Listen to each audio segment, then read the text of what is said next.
오늘 말씀은 두 개의 시편으로 되어져 있습니다.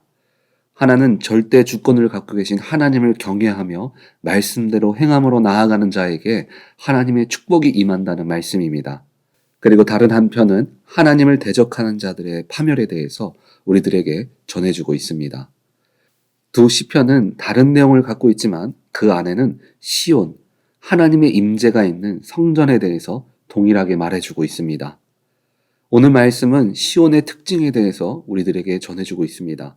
본문 1절을 보면 여호와를 경외하며 그의 길을 걷는 자마다 복이 있도다. 하나님의 임재가 있는 곳에는 축복이 있습니다.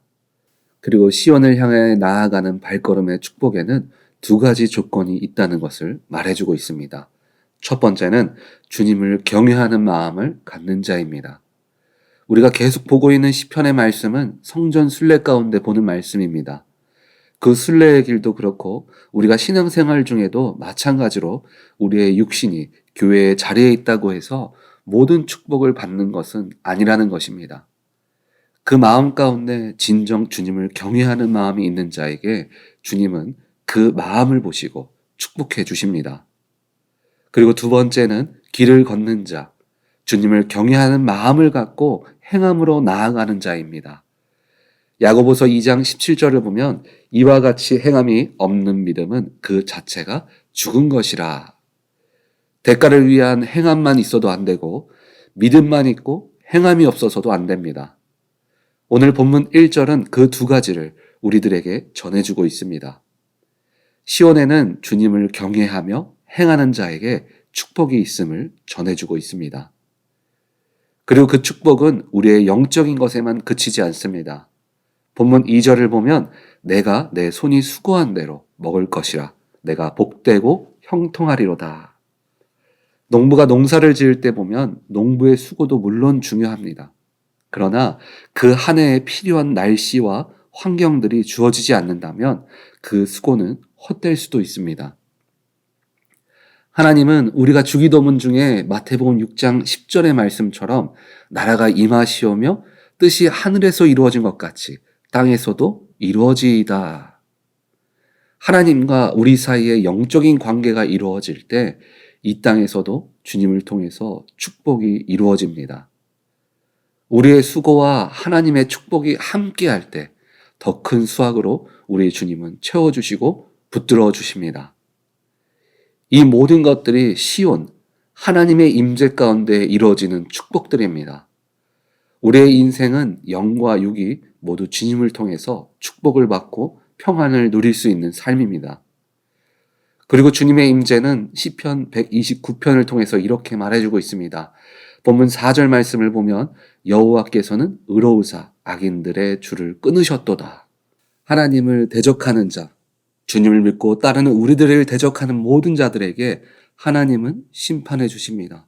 그리고 우리를 대적하는 자들 앞에서는 우리들이 늘 승리할 수 있도록 하나님은 만들어 주십니다.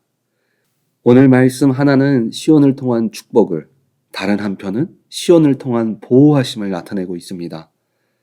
오늘 시편 저자에게 눈에 보이는 시온이 주님을 예배하고 주님이 임재하는 곳이었습니다. 하지만 현재를 살아가는 우리들에게는 고린도전서 3장 16절의 말씀처럼 너희는 너희가 하나님의 성전인 것과 하나님의 성령이 너희 안에 계시는 것을 알지 못하느냐. 하나님은 우리들에게 하나님이 거하실 수 있는 성전이라고 말씀해 주셨습니다. 그래서 우리의 삶은 오늘 우리가 나누었던 시온, 주님이 거하시는 그 시온의 특징들이 세상을 살아가는 우리들에게도 동일하게 존재하고 나타나는 삶을 살아갈 수 있다는 것입니다. 오늘 말씀을 토대로 시온성과 같은 우리를 통해서 하나님이 어떤 모습이 나타날 수 있는지를 함께 말씀을 통해서 나누어 보도록 하겠습니다. 첫 번째는 우리는 주님이 임재하실 수 있는 존재입니다. 시온은 주님이 임재하시기 때문에 그곳에 의미가 있었습니다. 시온은 건물적인 의미보다 하나님의 임재가 중요합니다. 하나님의 성전된 우리들은 하나님이 임재할 수 있는 사람인 것입니다. 그러면 어떻게 하나님이 우리 가운데 임재하실 수 있는가? 고린도전서 3장 17절을 보면 이렇게 이야기합니다. 성전은 거룩하니 너희도 그러하니라. 우리의 생각과 삶이 거룩함으로 살아갈 때 주님은 우리 안에 늘 거하실 수 있는 것입니다. 우리들은 늘 주님의 성전인 것을 기억하면서 정결함으로 세상 가운데 나아가야 합니다. 두 번째는 생명이 솟아납니다. 하나님이 거하시는 곳에는 회복과 치유와 하나님의 능력이 나타납니다. 우리가 지나가는 곳마다, 우리가 거하는 곳마다 생명이 솟아나는 일들을 감당하는 삶으로 하나님은 우리를 만들어 주셨습니다.